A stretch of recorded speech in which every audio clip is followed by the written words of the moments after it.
Welcome to sports live presented by cool. আপনাদের সঙ্গে আছি আমি রঞ্জন শান্ত।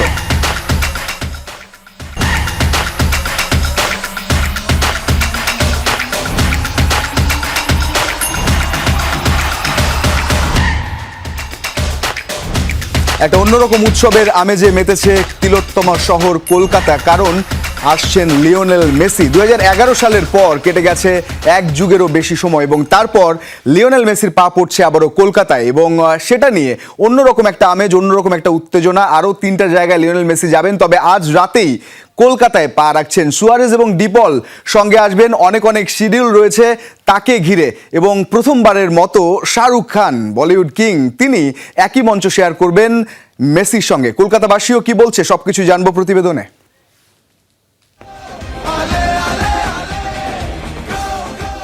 কলকাতা জুড়ে লিওনেল মেসি উৎসব, পেলে থেকে ম্যারাডোনা, অনেক কিংবদন্তি পা রেখেছেন এই ঐতিহ্যের শহরে। তবে এবার মেসি শাহরুখের যুগল উপস্থিতি তৈরি করতে যাচ্ছে অন্যরকম এক উন্মাদনা। রাতেই কলকাতায় আসছেন ফুটবল জাদুকর লিওনেল মেসি, সঙ্গে আসছেন লুইস সুয়ারেজ, রদ্রিগো ডি পলো। 2011 সালের 14 বছর পর আরও একবার ভারতের মাটিতে পড়ছে লিওর পা। প্রস্তুত হায়দ্রাবাদ, মুম্বাই, দিল্লি আর কলকাতা। ভগবান, এবার মেসিকে দেখাটা আমাদের ভগবানকে দেখার মতন। আমাদের নিয়ে ভেবেছি যে মেসিকে দেখানোর একটা কল্পনা করেছে, সেটা আমরা তো খুবই আনন্দিত এই বিষয়টা নিয়ে। हम लोग टिकट लेने के लिए स्टेडियम गए थे। We really enjoyed the scene out there. The stadium, it looks so marvelous, gigantic, very big. Lake টাউনের ক্লক টাওয়ারের সামনে বাড়তি সৌন্দর্য ছিল ম্যারাডোনার স্ট্যাচু। ফুটবল ঈশ্বরের দেশ থেকে গোটা বিশ্বের ফুটবল প্রেমীদের হৃদয়ে জায়গা করে নেয়া এ প্রজন্মের আরেক কিংবদন্তি লিওনেল মেসি এবার দাঁড়ালো 70 ফুট উচ্চতার প্রতিকৃতিতে। 43 জন শিল্পী নিয়ে মেসির কাঠের মূর্তিটি গড়েছেন মন্টি পাল, যার হাতে গড়া ম্যারাডোনার স্ট্যাচুও। 13 ডিসেম্বর শনিবার সকাল 9:30 নাগাদ হোটেলে স্পন্সরদের একটি অনুষ্ঠান রয়েছে। এরপর সকাল 10টা নাগাদ মেসির যুব ভারতীতে যাওয়ার কথা। সল্টলেক স্টেডিয়ামে অনুষ্ঠিতব্য গোট কনসার্টে অংশ নেবেন মেসি। দেখার কথা মোহনবাগান মেসি অল স্টার বনাম diamond Harbour Messi all star match. একই দিন লেক টাউনে নিজের স্ট্যাচু উদ্বোধনের কথা ছিল লিওর, তবে নিরাপত্তাজনিত কারণে হোটেল থেকেই ভার্চুয়ালি উদ্বোধন করবেন ফুটবলের রাজপুত্র।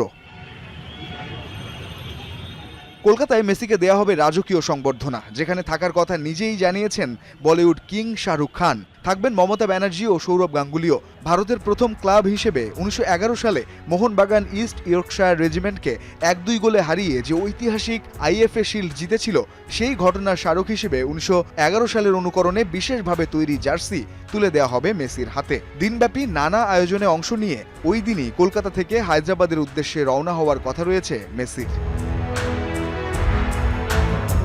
রঞ্জন শান্ত, যমুনা স্পোর্টস।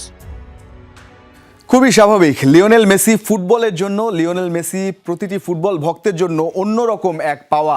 তাই সময়টা কিন্তু মাত্র 12 ঘন্টা, অর্থাৎ আজ রাত 2টায় কলকাতায় নেমে আগামীকাল দুপুর 2টায় হায়দ্রাবাদের উদ্দেশ্যে রওনা হবেন লিওনেল মেসি। এই 12 ঘন্টা সাজানো হয়েছে নানা অনুষ্ঠান আয়োজন, এবং সবচেয়ে বড় চমক, যেমনটা বলছিলাম প্রতিবেদনে, বলিউড কিং শাহরুখ খান এবং লিওনেল মেসি এক মঞ্চে দাঁড়াবেন কলকাতায়। বরং অনেক শিডিউল তো রয়েছেই, কোথায় কি কি করবেন। কলকাতা থেকে সরাসরি যদি সহকর্মী সুকান্ত চট্টোপাধ্যায়কে যুক্ত করা যায়, তিনি হয়তো বিস্তারিত বলতে পারবেন। আমরা সুকান্ত চট্টোপাধ্যায়কে পাচ্ছি, এখন সরাসরি আছেন তিনি আমাদের সঙ্গে। সুকান্তদা, আপনি যদি শুনতে পেয়ে থাকেন, নিশ্চয়ই মেসি যে জ্বর, যে মেসি উৎসবে তিলোত্তমা কলকাতা এই মুহূর্তে অন্যরকম এক আবেগের জোয়ারে ভাসছে, সেই খবর দেবেন, এবং আজ রাতেই তো তিনি আসবেন। তার যে 70 ফুট উচ্চতার স্ট্যাচু বানানো হয়েছে, সেটা সরাসরি যে উদ্বোধন করার কথা ছিল, কিন্তু তিনি যেতে পারছেন না নিরাপত্তাজনিত কারণে।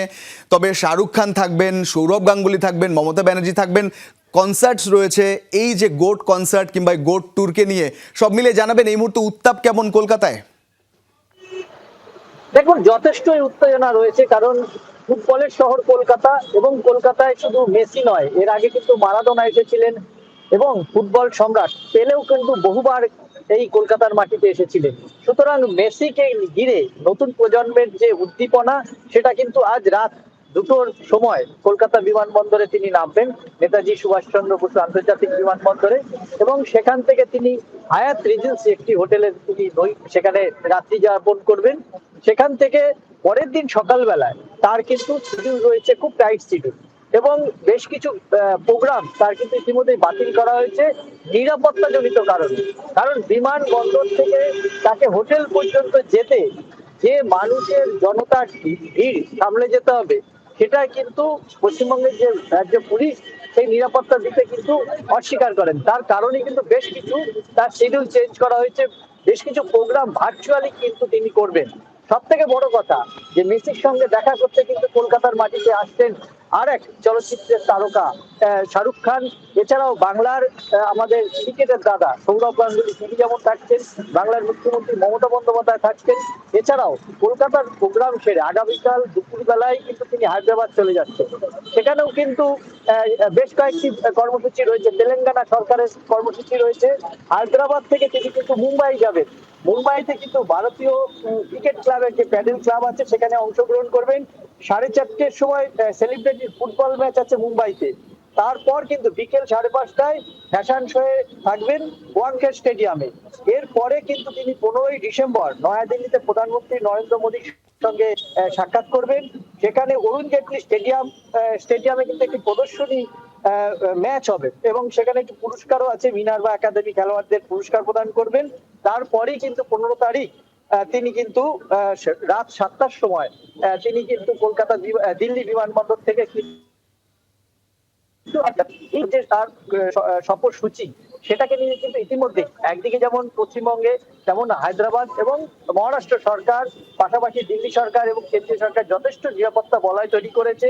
আজকে যখন রাত 2টোর সময়, ভারতীয় সময় রাত 2টোয় তিনি যখন পদার্পণ করবেন কলকাতা বিমানবন্দরে, সেখানেও কিন্তু লাখো লোক কিন্তু তাকে সম্বর্ধনা দেওয়ার জন্য কিন্তু কলকাতা বিমানবন্দর চত্বরে হাজির হয়েছেন এবং সেখানে সেই লোকদের নিয়ন্ত্রণ করবার জন্য কিন্তু বিশাল পুলিশ বাহিনী পর্যন্ত নামানো হয়েছে।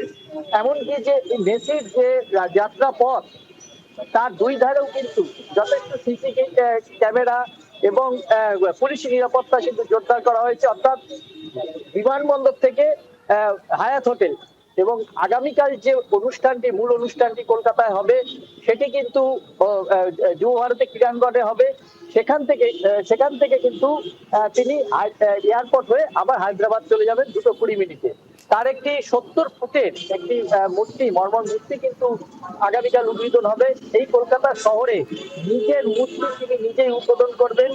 এর আগেও মারাদোনা কিন্তু একইভাবে তার মূর্তি উদ্বোধন করেছিলেন এই কলকাতা শহরেই। সুতরাং এই যে ফুটবল প্রেমীদের যে একটা উন্মাদনা, সেটা কিন্তু বিমানবন্দর চত্বরে যেমন লক্ষ্য করা যাচ্ছে, তেমন গোটা সল্টলেক চত্বর এছাড়াও ময়দানেও কিন্তু প্রতীকী বিভিন্ন অনুষ্ঠান কিন্তু মেসিকে ঘিরে অনুষ্ঠিত হবে। একেবারে দাদা, আরেকটা ছোট্ট আপডেট একটু যদি দিয়ে দেন যে টিকিটের যে ব্যাপারটা রয়েছে, কারণ মেসি উত্তেজনা আপনি বলছিলেন একটা চরমে, 2011-র মেসি আর 2022-এর পরের মেসি তো একেবারেই আলাদা। তো যে টিকিটের ব্যবস্থা রয়েছে, কলকাতার যারা সাধারণ মানুষ রয়েছেন, ফুটবল প্রেমী রয়েছেন, তারা কতটা স্বাভাবিকভাবে দেখতে পাচ্ছেন টিকিটের মূল্য কিংবা টিকিট অ্যাভেলেবেল কিনা? দেখুন, এই যে তাকে দেখার যে যুব ভারতী ক্রীড়াঙ্গন অর্থাৎ সল্টলেক স্টেডিয়ামে যে অনুষ্ঠান, সেই টিকিটের মূল্য 8,500 রুপি থেকে 14,000 রুপি আছে। এছাড়া তার সঙ্গে সরাসরি যদি সেলফি তুলতে যায় তাহলে তার জন্য ধার্য করা হয়েছে যে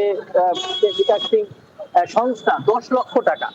স্বাভাবিকভাবেই যে মেসির যে দর অনেকটাই বেশি এবং সাধারণের ধরাছোঁয়ার বাইরে, সেক্ষেত্রে দাঁড়িয়ে কিন্তু এখনো পর্যন্ত সল্টলেক স্টেডিয়ামে যে লক্ষাধিক সিট রয়েছে, একটা সিটও কিন্তু ফাঁকা নেই, অর্থাৎ একটা টিকিটও কিন্তু অবিকৃত নেই, সব বিক্রি হয়েছে এবং হাউসফুল হয়েছে। মেসি পাগলে কিন্তু মানে এখন কলকাতায় মেসি জ্বরে আক্রান্ত গোটা কলকাতা শহরের ফুটবল প্রেমী। একেবারে অসংখ্য ধন্যবাদ। সহকর্মী সুকান্ত চট্টোপাধ্যায় কথা বলছিলেন এবং হপফুলি আপনার কাছ থেকে আরো অনেক তথ্য পাবো। এবং লিওনেল মেসিকে ঘিরে কলকাতা জুড়ে যেটা হচ্ছে, হায়দ্রাবাদে হবে কিংবা অন্যান্য শহরে যেখানে যেখানে তিনি যাবেন, শতদ্রু দত্ত যিনি এনেছেন তিনি বলছিলেন যে তিনি ভারতবর্ষের চারপাশ কাভার করার চেষ্টা করেছেন মেসির এই সফরে, এবং সঙ্গে ডিপল সুয়ারেজ তারা তো থাকবেনই। তো টিকিটের চড়া মূল্য সেটা তো আছেই, তবে কলকাতায় যে একটা অন্যরকম উন্মাদনা কাজ করছে সেটা এখন থেকে বোঝা যাচ্ছে। হপফুলি আমরা আরও বেশি জানতে পারবো আজকে রাত এবং কালকে পুরো দিনব্যাপী মেসির যে শিডিউল রয়েছে সেটা সম্পর্কে। আরও বেশ কিছু আপডেট রয়েছে, যাব পরবর্তী প্রসঙ্গে। জাকের আলী অনিকের ওয়ান সাইড নির্ভরতার গল্প সবার মুখোমুখে, ফলে প্রতিপক্ষ অ্যানালিস্টরা জাকেরকে নিয়ে ফেলেছেন কবজায়। অফসাইডে উন্নতির দায়িত্বটাও এই পাওয়ার হিটারের নিজের, কিন্তু অফসাইডে উন্নতি করতে গিয়ে অনসাইডের সহজাত যে সামর্থ্য সেটা হারানোই রাজি নন জাতীয় দলের সিনিয়র সহকারী কোচ মোহাম্মদ সালাউদ্দিন। কাভার ড্রাইভে দুনিয়ার অন্যতম সেরা তামিম ইকবাল। শুধু এই শটই না, ক্যারিয়ারের শুরু থেকেই অফসাইডে তামিম ছিলেন অসাধারণ। মুদ্রার অন্য পিঠ অনসাইড দুর্বলতা, সময়ের সাথে সাথে উন্নতি করে একসময় উইকেটের চারদিকেই খেলা শুরু করেছিলেন সাবেক এই অধিনায়ক। জাকের আলীর গল্পটাও তাই। জাকেরের অনসাইড নির্ভরতার গল্প সবার মুখে মুখে। পরিসংখ্যান বলছে আন্তর্জাতিক টি-20তে 70% রান জাকের করেছেন অনসাইডে। প্রতিপক্ষ অ্যানালিস্টরা জাকেরকে নিয়ে ফেলেছেন কবজায়। অফসাইডে উন্নতির দায়িত্বটাও তাই এই পাওয়ার হিটারের নিজের। ডিভিলিয়ার্স বা বলেন কোহলির মতো তাদের মতো সবাই তো হবে না, তাদের তো কিছু ল্যাকিংস থাকবে। সেটা ইন্টারন্যাশনালি যখন আপনি ক্যারিয়ার শুরু করেন তখন দেখা যায় ওইটা এক্সপোজ হয় না। কিছু ম্যাচ পরে সবাই যখন এটা নিয়ে ঘাটাঘাটি করবে তখন এক্সপোজ হবে, তো সেটা নিয়ে সে কাজ করবে, আবার সে ইমপ্রুভ করবে ওই জায়গাটা। এখন যদি বলেন যে তামিম তো যখন ইন্টারন্যাশনাল ক্রিকেট শুরু করছে তখন তো তামিম শুধু অফসাইডেই মারতো, সে আস্তে আস্তে স্পিন ইমপ্রুভ করছে, আস্তে আস্তে চারদিকে ইমপ্রুভ করছে। তো ক্যারিয়ারটা আসলে মানুষের এইভাবেই যায়। এখন যেহেতু আর্লি ক্যারিয়ার শুরু করছে, হয়তো এক সাইড স্ট্রং সেটা দিয়ে রান করছে, এখন একটা জায়গা হয়তো ওপোনেন্ট বের করছে, সেটা নিয়ে যে সে যদি কাজ না করতো তাহলে বলতেন যে না সে কাজ করতেছে না, সে ইমপ্রুভ করার চেষ্টা করতেছে না, সে তো ইমপ্রুভ করার চেষ্টা করবে। প্রশ্ন ওঠে, অফসাইডে খেলার চক্করে জাকের আলী অনেক কি তার সহজাত ব্যাটিংই ভুলে যাচ্ছেন না তো, যে অনসাইড তার শক্তির জায়গা, সেখানেই ব্যাটে বলে করতে পারছেন না। ধারাবাহিকভাবে ব্যর্থ ডানহাতি এই পাওয়ার হিটারকে অফসাইডে শক্তিশালী করতে অফসাইড নির্ভর শট খেলার অনুশীলন তো আছেই, নেট বোলারদের অফসাইডে বল করার নির্দেশনা পর্যন্ত দেয় টিম ম্যানেজমেন্ট।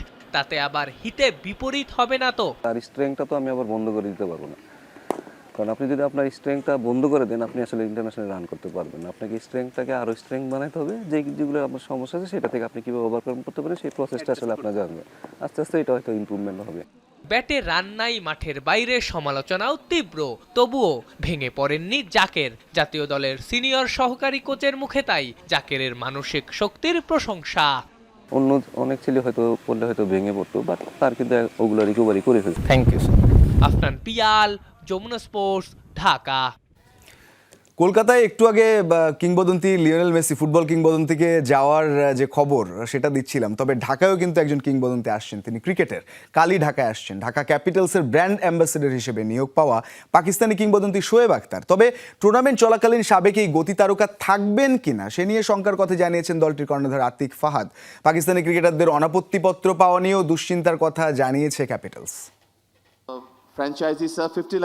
বিপিএল এর বাকি অল্প কয়েকদিন, নিলামের পর ডিরেক্ট সাইনিংয়ে বিদেশি ক্রিকেটারদের দলে ভেড়াতেই ব্যস্ত ফ্র্যাঞ্চাইজিগুলো। তবে এরই মাঝে আলোচনায় ঢাকা ক্যাপিটালসের ব্র্যান্ড অ্যাম্বাসেডর হিসেবে চুক্তি হওয়া শোয়েব আখতার। শনিবার ঢাকায় আসবেন কিংবদন্তি এই পাকিস্তানি তারকা। পৃষ্ঠপোষকদের ইস্যুতে দিন দুয়েকের জন্য আসলেও টুর্নামেন্ট চলাকালীন আর দেখা যাবে কিনা সাবেক এই স্পিড স্টারকে তা নিয়ে আছে শঙ্কা। উনি নেক্সট 2-1 দিনের জন্য আসবে। তো এবার আসাটার পিছনের রিজন হচ্ছে আমাদের স্পন্সরদের এন্ডোর্সমেন্ট, প্লাস হচ্ছে আমরা কিছু ফ্যান এঙ্গেজমেন্ট অ্যাক্টিভিটি করব। এর পরবর্তীতে আমাদের স্কোপ থাকলে আমরা আবার খেলার সময় নিয়ে আসবো ওনাকে। যদিও আমাদের সাথে কন্ট্রাক্ট হয়েছে যে সেকেন্ড ফেজে আমরা আবারও নিয়ে আসবো, বাট ওইটা পুরাপুরি কনফার্ম না। এদিকে বিপিএল এর এবারের আসরে পাকিস্তানি ক্রিকেটারদের অনাপত্তিপত্র পাওয়া নিয়ে দুশ্চিন্তায় আছে ফ্র্যাঞ্চাইজিগুলোর। কয়েকজন ক্রিকেটার এরই মধ্যে এনওসি পেলেও অপেক্ষমান আছে আরও কয়েকজন। বাকিদের মতো ভাবনায় যে ঢাকা ক্যাপিটালসও। সেই সাথে এত অপশনের মাঝে কে হবেন অধিনায়ক তা নিয়েও আছে প্রশ্ন। পাকিস্তান যেসব প্লেয়ারদেরকে নিয়েছে হয়তো এনওসি মাঝখান দিয়ে কিছু ম্যাচ তারাও আবার অনুপস্থিত থাকতে পারে। So tight situation, but let's see what happens. আমাদের ক্যাপ্টেন্সিটা ডিফিকাল্ট করা, ডিসিশন নেওয়াটা কম্পারেটিভলি ডিফিকাল্ট হবে। সাইফ হাসান আছে, তাসকিন আছে, নাসির আছে, তারপর হচ্ছে আপনার ইমাদ ওয়াসিম আছে, অনেকেই তো আছে লিস্টে। আমাদের একটা ক্যাম্পেইনও আমরা লঞ্চ করব যে কাকে ক্যাপ্টেন হিসেবে চান, কেন ক্যাপ্টেন হিসেবে চান। ক্যাপিটালস শিবিরে যুক্ত হচ্ছেন আফগানিস্তানের তারকা ক্রিকেটার রহমানুল্লাহ গুরবাজ।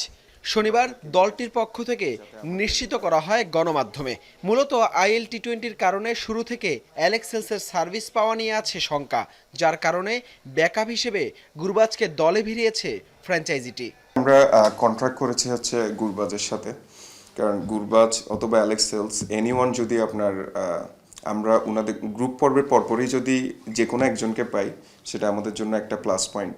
হাসান আল মারুফ, যমুনা স্পোর্টস, ঢাকা। আরও সুখবর আছে। সুখবর হচ্ছে আইসিসি অনূর্ধ্ব-19 বিশ্বকাপের যে দায়িত্ব সেখানে থাকছেন বাংলাদেশের মুকুল রাহুলরা। 2026 সালের 15 জানুয়ারি থেকে 6 ফেব্রুয়ারি পর্যন্ত চলবে এই টুর্নামেন্ট। এই বিশ্বকাপে বাংলাদেশ থেকে আম্পায়ার হিসেবে দায়িত্বে থাকবেন মাসুদুর রহমান মুকুল। গেল কয়েক বছর ধরে সফলতার সাথে দায়িত্ব পালন করে আসছেন তিনি, যার ফল হিসেবে যুব বিশ্বকাপে দায়িত্ব পালন করবেন মুকুল। এছাড়া ম্যাচ রেফারি হিসেবে যুব বিশ্বকাপে দায়িত্ব পালন করবেন বাংলাদেশের নিয়ামুর রশিদ রাহুল। আগামী 17 জানুয়ারি বুলাওয়েতে বাংলাদেশ বনাম ভারত ম্যাচ। 3 দিন পর 20 জানুয়ারি একই ভেন্যুতে লাল সবুজ জার্সিধারীরা মুখোমুখি হবে নিউজিল্যান্ডের। গ্রুপের শেষ ম্যাচে তারা যুক্তরাষ্ট্রের সঙ্গে খেলবে 23 জানুয়ারি। একটা দেশের ভালো খবর দিয়ে শুরু করব। এশিয়ান ইউথ প্যারা গেমসে স্বর্ণপদক অর্জন করেছেন চৈতি রানী দেব। দুবাইয়ে অনুষ্ঠিত এবারের আসরে জ্যাভলিন ইভেন্টে এই কৃতিত্ব অর্জন করেন তিনি। চৈতির এই সাফল্য দেশের বিশেষ চাহিদা সম্পন্ন ক্রীড়াবিদদের জন্য এনেছে মাইল ফলক হয়ে। মৌলিবাজারের শ্রীমঙ্গলের প্রান্তিক সম্প্রদায় থেকে উঠে এসেছে আন্তর্জাতিক মঞ্চে, রাখলেন সাফল্যের ছাপ। জাতীয় যুব প্যারা গেমসে প্রতিভা অন্বেষণের মাধ্যমে বাছাই করা হয় চৈতিকে। এরপর 1 মাসের নিবিড় অনুশীলনের মাধ্যমে দেশের জন্য সম্মান বয়ে আনলেন এই অ্যাথলেট।